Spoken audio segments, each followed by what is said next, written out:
నమస్కారం. ఈరోజు సుఖీభవలో ఎండల్లో గుండె జబ్బుతో భద్రం, వేసవిలో వ్యాయామాల విషయంలో జాగ్రత్త, అలర్జిక్ బ్రాంకైటిస్ ఎందుకు ప్రమాదం, క్షతగాత్రులకు సాంత్వన వైద్యం, ఇంకా హెల్త్. వేసవి కాలాన్ని పిల్లలకు వృద్ధులకు కష్టకాలంగా చెబుతాం. అయితే గుండె జబ్బులతో బాధపడే వారికి కూడా ఎండాకాలాన్ని గడ్డుకాలంగా చెప్తారు డాక్టర్లు. తీవ్రమైన వేడి, ఉక్కపోతల ధాటికి ఒంట్లోని నీరు, లవణాలన్నీ బయటకు వెళ్ళిపోతూ ఉండడంతో రక్తం బాగా చిక్కబడిపోతూ ఉంటుంది. ఈ పరిస్థితి ఏమంత మంచిది కాదు. గుండెపోటు వచ్చే ప్రమాదం చాలా ఎక్కువగా ఉంటుంది. ఈ నేపథ్యంలో ఎండాకాలం ముగిసే వరకు హృద్రోగులు తమ జీవనశైలి, అలవాట్లు, ఇతరత్ర విషయాల్లో ఎలాంటి జాగ్రత్తలు తీసుకోవాలో ఇప్పుడు తెలుసుకుందాం.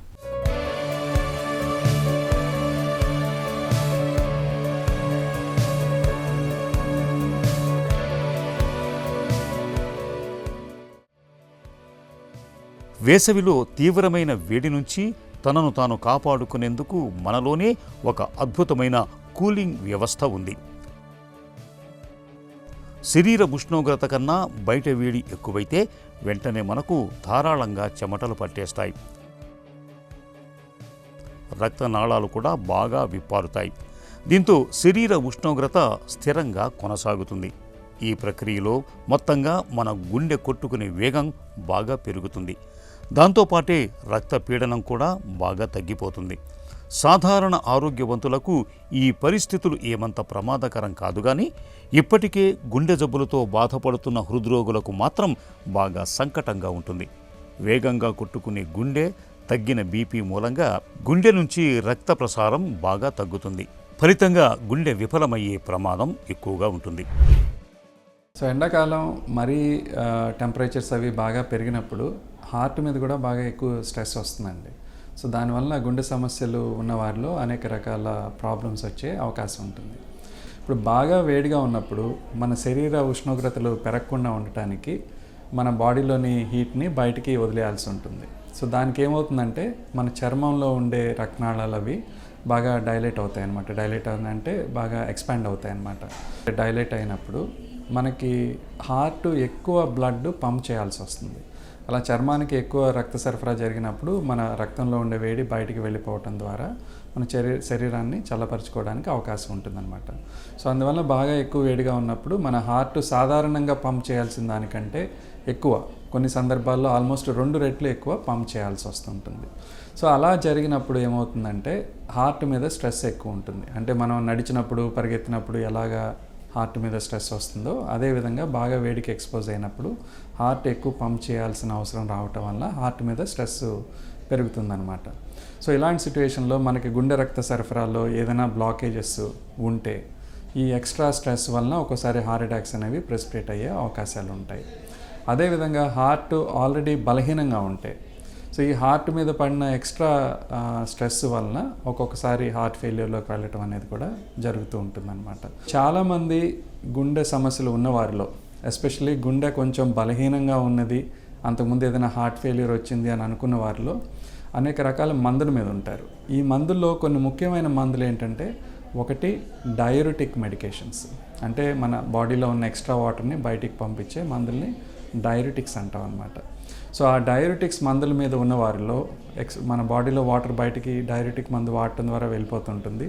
దానికి తోడు చెమట పట్టడం, ఎక్కువ లిక్విడ్ అంటే మన శరీరంలో నీరు బయటికి వెళ్ళిపోవటం ద్వారా డీహైడ్రేషన్ వచ్చి బీపీ ఒక్కోసారి పడిపోవటం, దానివల్ల హార్ట్ మీద ఇబ్బంది కలగడం అనేది జరగవచ్చు అనమాట.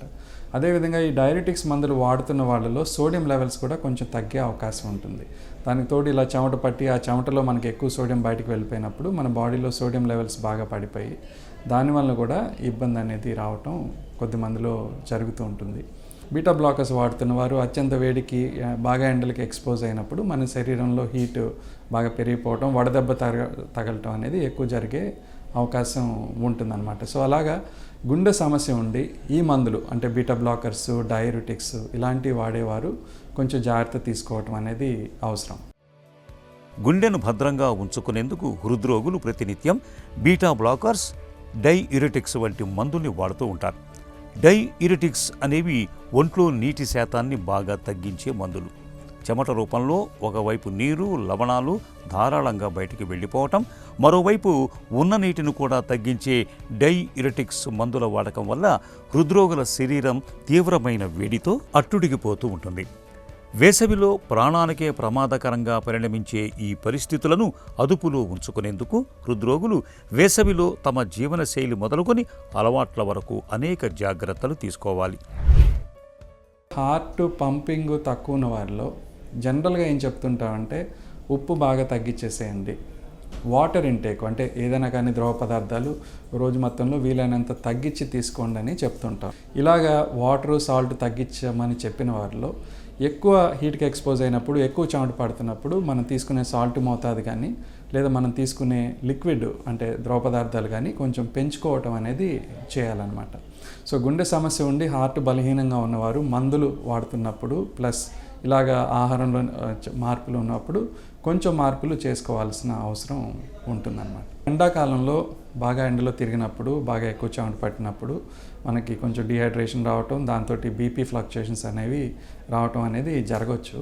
సో అందుకని ఇటువంటి వారు ఏంటంటే అంతకుముందు కంటే కూడా తరచుగా బీపీ చెక్ చేసుకోవటం అనేది ఇంపార్టెంట్. అండ్ అవసరాన్ని బట్టి మన బీపీ మందులు మోతాదు కూడా కొంచెం మార్చుకోవాల్సిన అవసరం రావచ్చు. అండ్ మూడోది ద్రవ పదార్థాలు, ఎస్పెషల్లీ మనం బయటికి వెళ్ళటం, ఎక్కువ చెమట పట్టడం అది ఉన్నప్పుడు మనం తీసుకునే ద్రవ పదార్థాలు కొంచెం పెంచుకోవటం అనేది కూడా చేయాలి. ఈ మూడు చేయటం ద్వారా మనకి హార్ట్ లోపల మన శరీరంలో బీపీ ఫ్లక్చుయేషన్స్ అనేవి వచ్చే అవకాశాలని చాలా వరకు తగ్గించుకోవచ్చు. అదేవిధంగా షుగర్ ఉన్న వారిలో కూడా ఒక్కోసారి డిహైడ్రేషన్ అనేది మంచిది కాదు. సో అందుకని సరిపడిన ద్రవ పదార్థాలు తీసుకోవాలి. రెండోది, మనకి చాలామంది షుగర్ ఉన్నవారు ఇన్సులిన్ లేదా ఇతర మందులు వాడుతుంటారు. ఇప్పుడు బాగా వేడి ఎక్కువ ఉన్నప్పుడు మనం ఇన్సులిన్ను ఫ్రిడ్జ్లో పెట్టుకోవాల్సి ఉంటుందండి. మనకి ఎక్కడైతే బాగా ఎండపడుతూ వేడిగా ఉంటుందో వీలైతే కర్టన్స్ మూసేయటం, ఫ్యాన్ ఆన్ చేసుకోవటం, ఒకవేళ ఏసీ ఉంటే ఏసీ వాడుకోవటం, ఇలా ఎక్స్ట్రీమ్ టెంపరేచర్స్ని బారిన పడకుండా చూసుకోవటం అనేది ఇంపార్టెంట్. సిమిలర్లీ ద్రవ పదార్థాలు అంటే లిక్విడ్స్ అనేవి, అంటే ఫ్రూట్స్ కానీ, ఫ్రూట్ జ్యూసెస్ కానీ, లేదా ఈవెన్ బటర్ మిల్క్ లాంటివి కానీ, నీళ్లు కానీ, కొబ్బరి నీళ్ళు కానీ, ఇలాంటివి కొంచెం ఎక్కువ తీసుకుంటే మనకి బయటికి పోయే చెమట ద్వారా బయటికి పోయే మన లిక్విడ్స్ని మనం రీప్లెనిష్ చేసుకోవటం జరుగుతుంటుందన్నమాట. ఎండలు తగ్గుముఖం పట్టేంత వరకు హృద్రోగులు నీడ పట్టున గడపటమే మంచిది. ఇంట్లో చల్లదనానికి అనువైన ఏర్పాట్లు చేసుకోవాలి. తప్పనిసరిగా ఎండకు వెళ్లాల్సి వచ్చినప్పుడు వెంట గొడుగు తీసుకెళ్లాలి. ద్రవాహారాల్ని ఎక్కువగా తీసుకుంటూ ఉండాలి. వేడి తీవ్రత మరీ ఎక్కువగా ఉన్నప్పుడు ఒంటికి తడిబట్టలు చుట్టుకోవటం మంచిది. ఒంట్లో నీరు, లవణాల శాతాన్ని తగ్గించే డైయురెటిక్స్, బీటా బ్లాకర్స్ వంటి మందుల మోతాదు, వాటి వాడకం విషయంలో ఎప్పటికప్పుడు డాక్టర్ సలహా తీసుకుంటూ ఉండాలి. ఈ జాగ్రత్తలు వేసవిలో మన గుండెను భద్రంగా ఉంచుతాయి. నిత్యం కాసేపైనా వ్యాయామం చేసే అలవాటుగా ఉన్నప్పుడు, జిమ్మికెళ్ళి వ్యాయామాలు చేస్తున్నప్పుడు ఒళ్లంతా చెమటతో తడిసి ముద్దవడం మనందరికీ అనుభవమే. సాధారణ వాతావరణ పరిస్థితుల్లో ఇదేమంత పెద్ద సమస్య కాకపోవచ్చు. కానీ వేడి, ఉక్కపోతులు తీవ్రంగా ఉండే ఎండాకాలంలో మాత్రం ఇదో పెద్ద చిరాకు వ్యవహారంగా ఉంటుంది. ఇలా వ్యాయామం మొదలెట్టగానే అలా చెమటలు కారిపోతూ ఉంటాయి. ఇక మిగతా కాలాలతో పోలిస్తే ఈ వేసవి కాలంలో ఒంట్లో నుంచి ద్రవ నష్టం కూడా ఎక్కువగానే ఉంటుంది. ఈ పరిస్థితుల్ని అధిగమించడానికి వ్యాయామాల విషయంలో సీజన్కు తగ్గట్టుగా కొన్ని ప్రత్యేక జాగ్రత్తలు తీసుకోవాల్సి ఉంటుంది. వేసవిలో వ్యాయామాల విషయంలో తీసుకోవాల్సిన జాగ్రత్తల గురించి ఇప్పుడు తెలుసుకుందాం.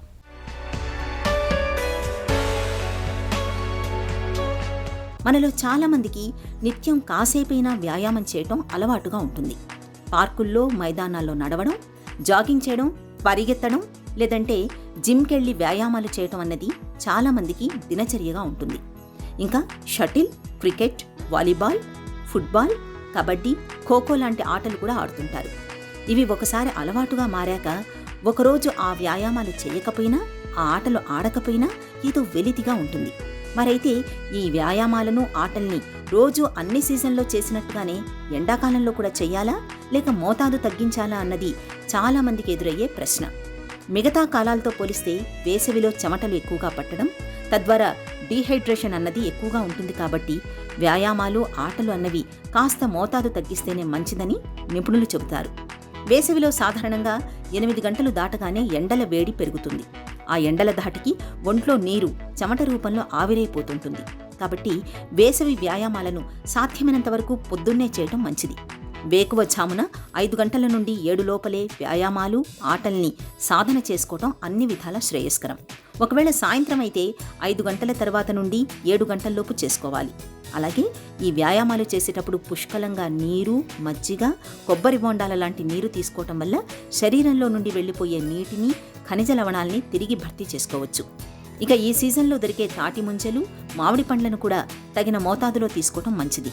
సరైన జాగ్రత్తలు తీసుకోకుండా వ్యాయామాలు చేస్తూ పోయినా, వాటి మోతాదు శృతిమించినా దానివల్ల కండరాలు పట్టేయటం, మనిషి నీరసించి అనారోగ్యం పాలవడం లాంటివి సంభవిస్తాయి.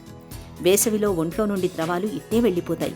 కాబట్టి వ్యాయామాల్ని సాధ్యమైనంత పొద్దున్న వేళలో, అది తగు మోతాదులోనే చేస్తూ తగినంత నీరు, మజ్జిగ, కొబ్బరి బొండాలు లాంటివి తీసుకుంటూ ఉండాలి. ఈ జాగ్రత్తలు వేసవిలో వ్యాయామాలతో తలెత్తే ఇబ్బందుల్ని చాలా వరకు నివారిస్తాయి. ఏదైనా ఆహారము పడనప్పుడు చర్మమంతా కందిపోవటం, ఆపై దురదలు, దద్దుర్లు రావటం మనందరికీ సహజమే. అయితే దీన్నే అలర్జీగా పిలుస్తాం. అయితే ఆహార పదార్థాలే కాదు, దుమ్ము, ధూళి, పుప్పొడి రేణువులు, కాలుష్యం, చల్లటి వాతావరణం ఇవన్నీ అలర్జీలను కలిగించేవే. ఈ అలర్జీ ప్రేరేపకాలు ఒక్కోసారి నేరుగా శ్వాసకోశంలోకి వెళ్లి అక్కడ వాపును తెచ్చిపెడుతూ ఉంటాయి. ఈ రకమైన పరిస్థితిని అలర్జిక్ బ్రాంకైటిస్గా పిలుస్తారు. తీవ్రమైన తుమ్ములు, దురదలు, దద్దుర్లతో వేధించే అలర్జిక్ బ్రాంకైటిస్ గురించిన పూర్తి వివరాలని ఇప్పుడు మనం తెలుసుకుందాం. పొగ, దుమ్ము, ధూళి, లేకపోతే పాలన్ ఎక్స్పోజర్ కానీ any other allergic triggers, cold, ఒక్కోసారి చల్ల గాలికి ఎక్స్పోజ్ అయినప్పుడు కానీ మనకి అప్పుడు దగ్గు, ఆయాసము, పిల్లికూతల్లాగా వస్తూ ఉంటుంది కదా, దాన్ని మనం అలర్జిక్ బ్రాంకైటిస్గా కన్సిడర్ చేయొచ్చు. బట్ చాలా మటుకు ఇది ఆస్తమా కొంచెం ప్రిడిలిక్షన్ ఉన్న వాళ్ళలోనే వస్తూ ఉంటాయి అన్నమాట ఇట్లాంటి సిమ్టమ్స్. బ్రాంకైటిస్ కామన్ సిమ్టమ్స్ ఏముంటాయంటే దగ్గు, తెమడ, కఫం పడుతూ ఉంటుంది. అండ్ మూడోది ఏంటంటే ఆ ఎయిర్వేస్, ఆ ఇన్ఫ్లమేషన్ ఉండడం వల్ల ఏమవుతుందంటే హైపర్ సెన్సిటివ్ ఉంటాయి. అంటే చిన్న చిన్న ట్రిగ్గర్స్కి కూడా ఆ ఎయిర్వేస్ స్పాజంలోకి వెళ్ళిపోతాయి, అంటే కుచించుకుపోతాయి. దానివల్ల ఏమవుతుందంటే గాలి తీసుకోవడము, వదలడం ఇబ్బంది అవుతుంది, అవి సన్నగా అయిపోతాయి కాబట్టి. సో దానివల్ల పిల్లి కూతలు ఉంటాయి, ఆయాసం ఉంటుంది, గాలి తీసుకోవడానికి చాలా ఇబ్బందిగా ఉంటుంది. ఇవి కామన్ సిమ్టమ్స్ అనమాట. కొన్నిసార్లు గుండె పట్టేసినట్టుగా ఉండడం కానీ, చెస్ట్ పెయిన్ ఉండడం కానీ, ఒకవేళ ఇన్ఫెక్టివ్ బ్రాంకైటిస్ ఇన్ఫెక్షన్ లాంటివి ఏమైనా ఉంటే ఒక్కోసారి ఫీవర్ కూడా మనకు ఉండే అవకాశం ఉందన్నమాట. అలర్జిక్ బ్రాంకైటిస్ అనుకోండి, దానికి మనము ఇన్హేలర్స్ అని నెబులైజేషన్స్ కానీ యూస్ చేస్తాము. అండ్ యాంటీ అలర్జిక్ లైక్ మోంటెలికాస్ట్, లివోసిట్రిజిన్ అట్లాంటివి వాడతాము. అవసరమైతే బ్రాంకోడైలేటర్స్ లైక్ అసిబ్రోఫిలిన్ కానీ అట్లాంటి ట్యాబ్లెట్స్ వాడతామన్నమాట, డెరిఫిలిన్. అవి నెబ్యులైజేషన్స్ అనేది మెయిన్గా అక్యూట్గా ఉన్నప్పుడు నెబ్యులైజేషన్స్ వాడతాము. కొంచెం బెటర్ అయిన తర్వాత ఇన్హేలర్స్కి వాడతాము. అవసరమైతే ఆక్సిజన్ లెవెల్స్ మరీ తగ్గుతున్నాయంటేనే ఆక్సిజన్ అనేది యూస్ చేస్తాము. అండ్ సింపుల్గా ఏమైనా ఇన్ఫెక్షన్ ఉందంటే యాంటీబయాటిక్స్ వాడతాం. సో ట్రీట్మెంట్ కూడా మనకి పెద్దగా కాంప్లికేటెడ్ ఏమీ కాదు. ప్రమాదాల్లో మన ఒంటికి అయ్యే గాయాలన్నీ ఒకే తీరుగా ఉండవు.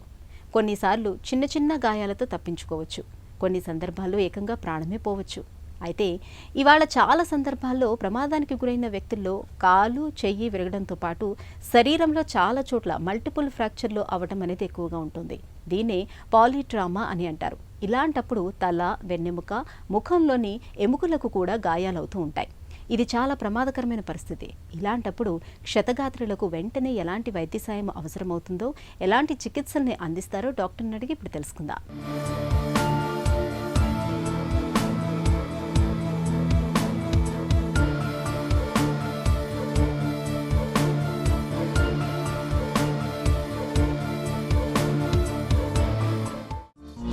పాలీట్రామా అంటే ఏంటి? పాలీట్రామా అంటే నార్మల్గా ఒకటి కంటే 2-3 అంటే ఐసోలేటెడ్గా అంటే ఒకటి కానీ 2 కానీ బోన్స్ ఇరిగిపోవటాన్ని మామూలుగా జనరల్గా వచ్చే పరిస్థితి. అది కాకుండా ఎక్కువ ఆర్గాన్స్ ఇన్వాల్వ్మెంట్ అంటే ఛాతీ కానీ, బ్రెయిన్ కానీ, అదేవిధంగా ఎయిర్వేస్ కానీ, అబ్డామెన్ కానీ, ఇలాగ మల్టిపుల్ ఆర్గాన్స్ ఇన్వాల్వ్ అవ్వడాన్ని పాలీట్రామా అని అంటాం. ఈ పాలీట్రామా అనేది మన దేశంలోనే కాదు, ప్రపంచవ్యాప్తంగా కూడా ఆల్మోస్ట్ ఎవ్రీ ఇయర్ కూడా ఇయర్ ఆన్ ఇయర్ ఇంక్రీజ్ గత 12-15% ఎక్కువ ఉంటుంది. ఎందుకంటే high speed road traffic accidents అవ్వటం వల్ల ఇది జరుగుతుంది. అదేవిధంగా ఇండస్ట్రియల్ యాక్సిడెంట్స్, ఆక్యుపేషనల్ రిలేటెడ్ యాక్సిడెంట్స్లో కూడా ఈ పాలీట్రామా జరుగుతుంటుంది.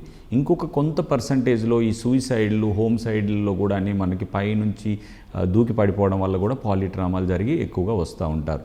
అయితే ఈ పాలీట్రామా ఎందుకు ఇంపార్టెంట్ అనేది తీసుకుంటే, ఇది ఎర్లీ అవర్లో అంటే గోల్డెన్ అవర్ అంటాం. ఫస్ట్ 60 మినిట్స్లో చనిపోయే శాతం చాలా ఎక్కువ ఉంటుంది. అంటే పాలీట్రామా అయిన పేషెంట్లో ఫస్ట్ 60 మినిట్స్లో 80% మంది చనిపోతూ ఉంటారు. అంటే 80% మంది ప్రాణాలను మనం కాపాడగలుగుతాం. మనం కరెక్ట్ టైంలో పేషెంట్ని ఒక హాస్పిటల్కి తీసుకొచ్చి కరెక్ట్ టీమ్ ఎఫర్ట్తో కానీ మనము పని చేస్తే కనుక వాళ్ళని బతికించగలుగుతాం. క్షతగాత్రులకు ప్రస్తుతం అడ్వాన్స్డ్ ట్రామా కేర్ ఎలా ఉంటుంది?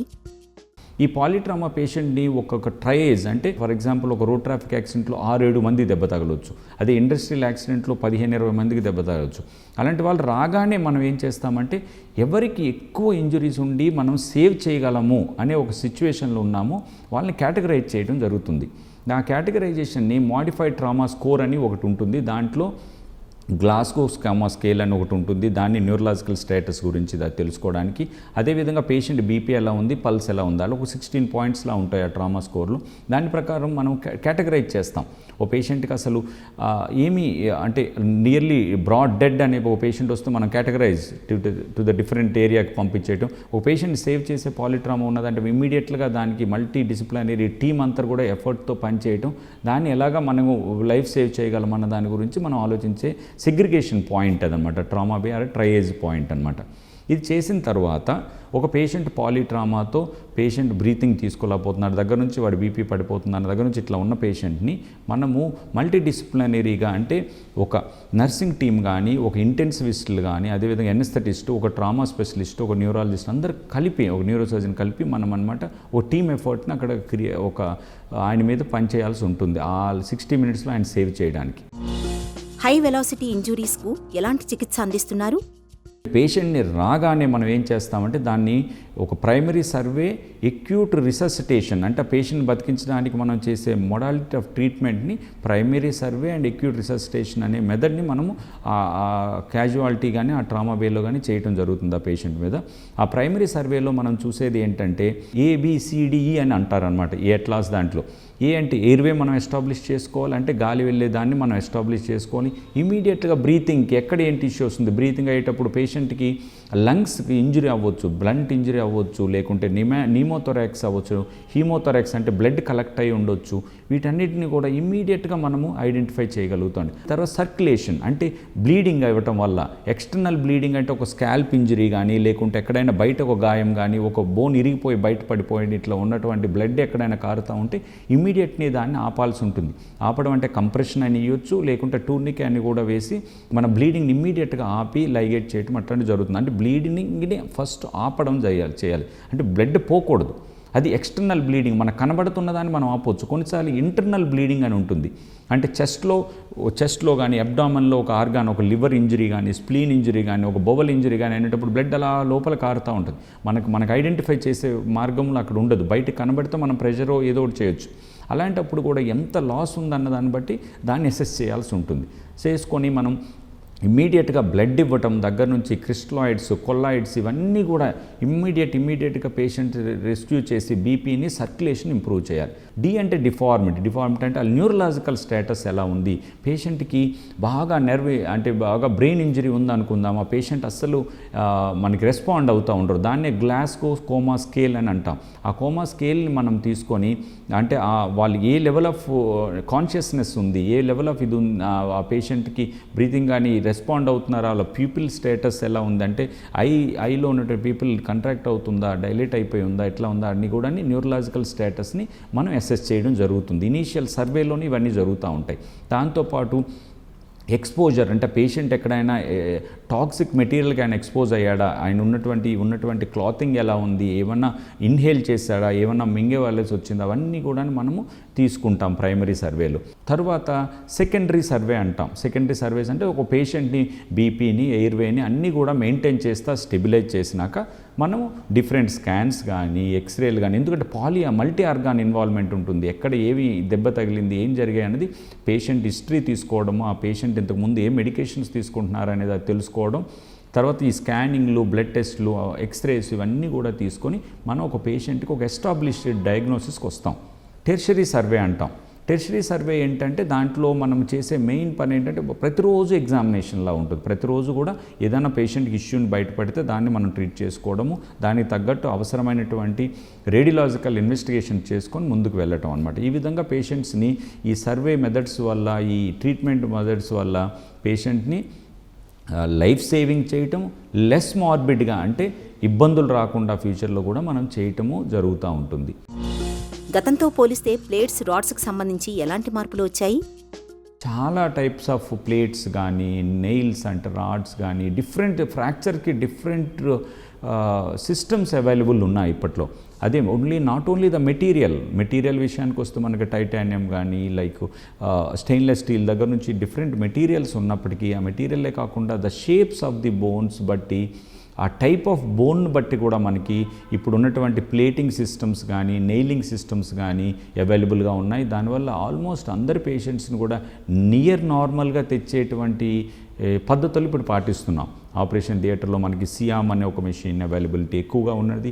దాంతోపాటు ఇటువంటి ఇంప్లాంట్స్ అనేవి అన్ని రకాల బోన్స్కి, రకరకాల ప్రదేశాలు వేసే విధంగా అటువంటి ఇంప్లాంట్స్ అవైలబుల్గా ఉండటం వల్ల కరెక్ట్గా ఎనటామికల్ అలైన్మెంట్ కూడా తేగలుగుతున్నాము, ఎనటామికల్ రిడక్షన్ తేగలుగుతున్నాము, స్టెబిలైజ్ చేయగలుగుతున్నాము. ఎర్లీ మొబిలిటీ చేయటం వల్ల జాయింట్లు కూడా ఏవి స్టిఫ్ అవ్వకుండా కూడా చేయగలుగుతాం. సో స్టేబుల్ ఫిక్సేషన్ను, ఎర్లీ మొబిలైజేషన్ను పేషెంట్ చేయటం వల్ల వాళ్ళు మళ్ళీ ప్రీ ఇంజరీ లెవెల్కి తేవటం జరుగుతుంది. ప్రమాదాల్లో ఎముకలు విరిగి మల్టిపుల్ ఫ్రాక్చర్లు అయినప్పుడు సత్వర వైద్యం అందించడం చాలా కీలకం.